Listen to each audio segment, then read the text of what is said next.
பாருங்க, இதுக்கு தான் ஒரு ஆடிட்டர் வேணும். அவர் தொழிலை எவ்வளவு அழகா கொண்டு வந்து முன்னிறுத்துறாரு பாத்தீங்களா? இப்போ ஒரு குடும்பத்துல 4 பிள்ளைங்க இருக்காங்க. 4 பிள்ளைங்க கல்யாணம் ஆயிடுச்சு. ஸோ 4 வீடு வாங்குவாங்க. அதே மாதிரி பேரண்ட்ஸ் இருக்காங்க, அவங்களும் ஒரு வீட்டில் இருப்பாங்க. 5 வீடு. இப்போ சராசரி ஒரு வீட்டுக்கு 500 வெள்ளி வாடகைனா 5 பேர் 2500 வெள்ளி கட்டணும் வாடகைக்கு. இதுவே ஒரு பெரிய வீட்டில் இருந்தா ஒரு 1500ல முடிச்சிடலாம். அதனால 1000 வெள்ளி சேமிப்பு ஒரு மாசத்துக்கு. இதுவே வருஷத்துக்கு 12000. அதே மாதிரி இந்த காய்கறி மளிகை சாமான் இதெல்லாம் இருக்கும், அதுவும் மாசத்துக்கு ஒரு 500 வெள்ளி வரும் 5 குடும்பத்துக்கு. இதுவே அவங்க ஒன்னா இருந்தாங்கன்னா ஒரு 200 வெள்ளி 250 முடிச்சிடலாம். இது எவ்வளவு வருது? இதுவும் பாதிக்கு பாதி வருது. அது சேமிப்பு. இந்த சேமிப்பெல்லாம் சேர்த்தா வருஷத்துக்கு எங்க ஒரு 30,000 வெள்ளி சேமிக்கலாம் நீங்க 5 குடும்பமும் சேர்ந்து. ஒரு கூட்டு குடும்பமா இருந்தா பொருளாதாரத்துல உயர்ந்து வருவதற்கு சேமிப்பு என்பது மிகப்பெரிய பங்காற்றுது. கண்டிப்பா. தனி குடும்பமா இருந்தா தண்ணி மாதிரி காசை இறக்கணும். அதேதான்.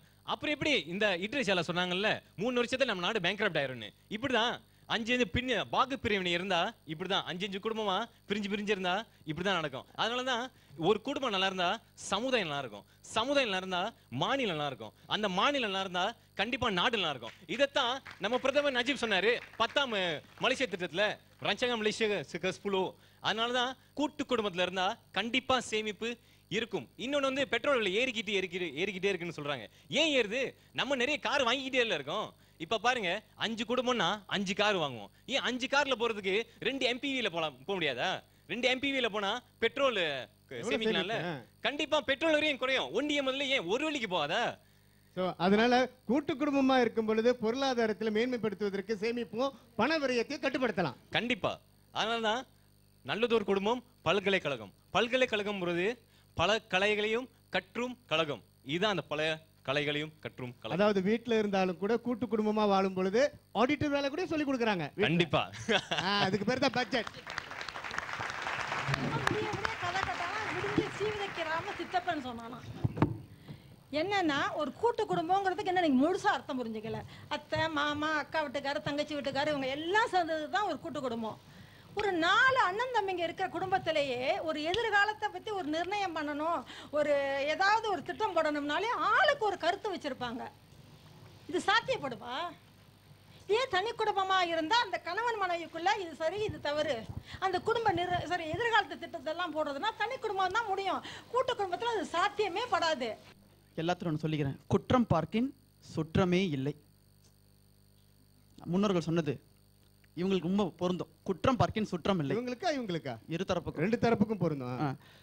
நம்ம குடிக்கிற காஃபில கூட சார் இளம் கசப்பு இருந்தா சார் காஃபி டேஸ்டா இருக்கும். வாழ்க்கையில கொஞ்சம் கசப்பு இருந்தா என்ன சார்? கசப்பு இல்லாத வாழ்க்கையே இல்லை. கசப்பு இல்லாத வாழ்க்கை கிடையாது. உண்ற உணவுல கூட சார் அறுசுவை வேணும் கேட்கிறோம். எதுக்கு சார் காரமும் கசப்பும் இல்லாத வாழ்க்கை கூட வேணாம்னு சொல்லிட்டு இருக்காங்க.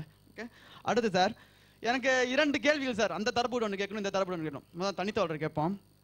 பெண் சுகம் எப்படி இருக்கும் என்று மனசுக்குள் கற்பனை வருவதுண்டு, ஆனால் ஆனந்த மாநாடு கால ஆளில்லை நாளில்லை.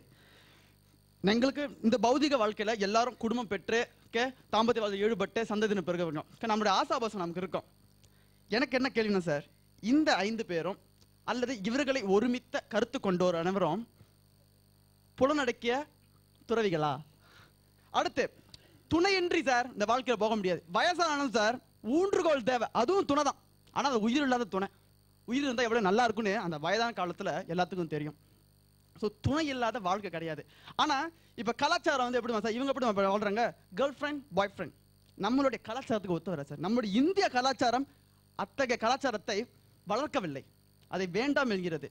கேர்ள் ஃப்ரெண்ட் பாய் ஃப்ரெண்ட் இந்திய நாகரிகத்தை வைத்துக்கொள், அவனை கணவனாக மனைவியாக ஏற்றுக்கொள் அப்படிதான் சொல்லுகிறது தவிர கேர்ள் ஃப்ரெண்ட் பாய் ஃப்ரெண்ட் நான் உன் கூட போச்சா அடுத்து இன்னொன்னு அவன் அத்தோடு 11 வேணாம், அந்த மாதிரி வேண்டாம். அது நம்முடைய கலாச்சாரம் கிடையாது. அடுத்து கேள்வி கோரிக்கை. இது கேள்வியோ கோரிக்கை 2 ஒண்ணா வச்சுக்கலாம். இப்ப வந்து நீங்க தனித்தவன் சிறப்புன்னு சொல்றீங்க. நீங்க காதலித்து திருமணம் பண்றீங்கன்னு வச்சுக்கோங்களேன். இப்ப காதலிக்கும் பொழுது உங்க பாய் ஃப்ரெண்ட் கிட்ட கேட்பீங்க, ஆனா கேர்ள் ஃப்ரெண்ட் கேட்கலாம், கல்யாணம் பண்ணிட்டு நம்ம பிரிஞ்சு போனா எங்க வீடு வாங்கலாம் அப்படின்னு தைரியமா கேட்பீங்களா? யாருக்கும் அந்த தைரியம் வராது. கேட்டோன்னே முதல்ல ஒரு எதிர்மறையான ஒரு எண்ணம் உருவாக்கி விடும். அது உண்மைதான். ஓகே, இல்லைன்னா இதே அரேஞ்ச் மேரேஜா இருந்துச்சுன்னா நீங்க வீட்டில் போய் பொண்ணு பார்க்கறப்ப பொண்ணு மாப்பிள்ளையும் தனியா போயிடுவாங்க தானே? அப்படி ஒரு கேள்வி எழுப்பி பாருங்க. முதல் கேள்விக்கான பதில நான் சொல்லிடுறேன் நண்பர் அவர்களுக்கு. கேட்டீங்க பெண் சுகம் இல்ல, பெண் சுகம் அறிய எனக்கு ஆசை இருக்கு, ஆனா ஆள் இல்லை அப்படின்னு சொன்னீங்க. நல்லா கேட்டீங்க. ஐம்புலன் அடக்கிய துறவிகளான்னு கேட்டீங்க. அந்த வார்த்தையில ரொம்ப ஒரு ஆழம் இருக்கு. ஆன்மீகத்துல திளைக்கணும் அப்படின்னா ஆண்மை பெண்மை இரண்டுமே இல்லாம, இந்த பெண் சுகம் ஆண் சுகம் எதுவுமே எனக்கு தேவையில்லை, நான் ஆன்மீகத்திலே போறேன். ஆன்மீகத்துல நான் போகணும்னு சொன்னா நான் தனிச்சிருந்தாதான் என்னோட முழு சிந்தனையும் ஆன்மீகத்துல இருக்கும்.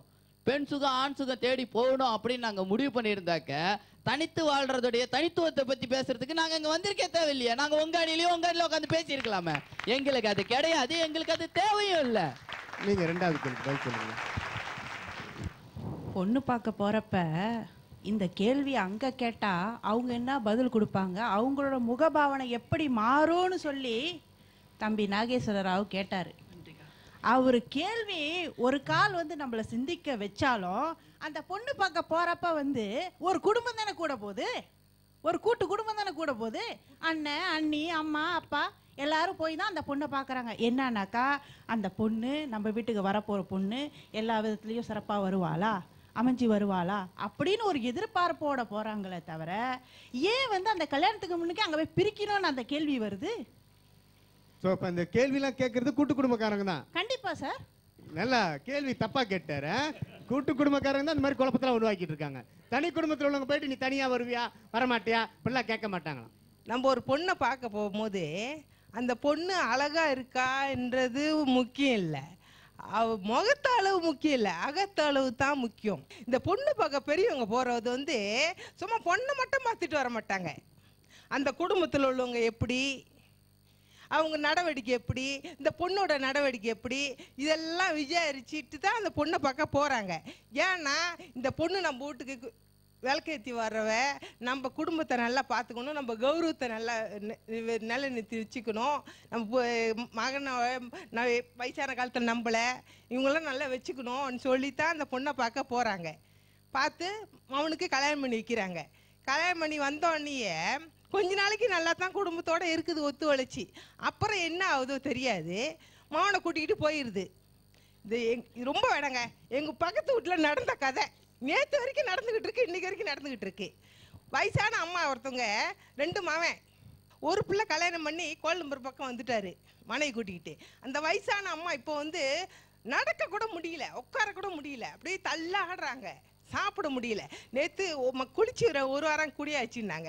நேற்று நான் போய் அந்த தள்ளு வண்டி இருக்குது, அந்த தள்ளு வண்டியில் உட்கார வச்சு சுடு தண்ணி போட்டு அவங்கள குளிப்பாட்டி சட்டத்திலெல்லாம் போட்டு கொண்டாந்து வீட்டில் விட்டுட்டு வந்தேன். அவங்களுக்கு எதாக இருந்தாலும் உதவியாக இருந்தாலும் பார்த்து விட்டுறவங்களுக்கு இப்போ நான் தான் செய்கிறேன். காரணம் என்னன்னா, இந்த பிள்ளை கல்யாணம் பண்ணி தனி கொடுத்து கூட்டிகிட்டு போயிட்டாங்களே. அந்த தாய் எவ்வளவு வேதனைப்படுறாங்க. அவங்க என்னத்துக்கு அந்த பிள்ளையை பெற்று வளர்த்து கல்யாணம் பண்ணி வைக்கிறாங்க? கடைசி காலத்துல நம்ம முடியாம இருக்க பாதுகாத்துக்கு தானே அந்த பிள்ளைய கல்யாணம் பண்ணி வச்சு எதிர்பார்த்து அவங்க செய்யறாங்க. நம்மளும் அதை தான் செய்யறோம். அது தாய் அது மாதிரி செஞ்சு இப்போ என்ன ராத்திரி போகணுமா கடவுளை வேண்டிக்கிறாங்க, என்னை சட்டு கொண்டுகிட்டு போயிரு, ஏன் என்னை இப்படி கஷ்டப்படுத்துற அப்படின்னு ஒரு கடவுளை ரொம்ப வேண்டிக்கிறாங்க. சரிங்க, அவங்க நல்லா கேட்டாங்க. அதாவது பல குடும்பங்கள் பிரிஞ்சதுக்கு காரணம் இந்த மாதிரி தனி குடும்பமாக போகிறவங்க தான். அந்த கடைசி காலகட்டத்தில் நல்ல ஒரு அம்மாவையும் அப்பாவையும் பார்க்க வேண்டிய பிள்ளைங்களே விட்டுட்டு போயிட்டா தனி குடும்பம்ன்ற பேரில் அடுத்த தலைமுறை இவங்க எப்படி தன்னோட தாய் தந்தையர் நல்ல முன்னுதாரணமாக இருக்க முடியும்? சகோதரி ஆதிலட்சுமி அவர்கள் ஏதோ தெரிஞ்சதை சொன்னார்கள். நான் என்ன சொல்கிறேன் என்றால், என்னோட அனுபவத்தை பொறுத்த வரைக்கும் பொண்ணு பார்க்க போகிறது உங்கள் குடும்பத்துக்கா அல்லது உங்கள் பையனுக்கா? இந்த உண்மை எனக்கு தெரிஞ்சாகும். எனக்கு ரெண்டுமே இல்லை. அப்போ குடும்பத்துக்காக பார்க்க போகிறதுனா அந்த பொண்ணு உங்கள் வீட்டில் குடும்பத்தில் எல்லாத்துக்கும் பிடிச்சிருக்குமா? அப்போ தான் கட்டிக்குவீங்களா? பொண்ணு பார்க்க போகிறது உங்கள் மகனுக்கு.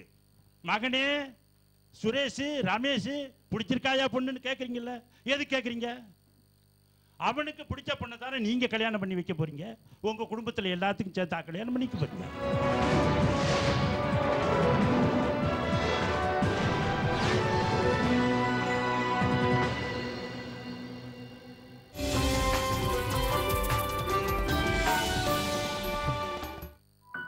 ஒவ்வொரு முறையும் கண்ணாடிக்காக சம்பந்தப்பட்ட குடும்பத்தினரை பார்க்க செல்லும் போதெல்லாம் மனம்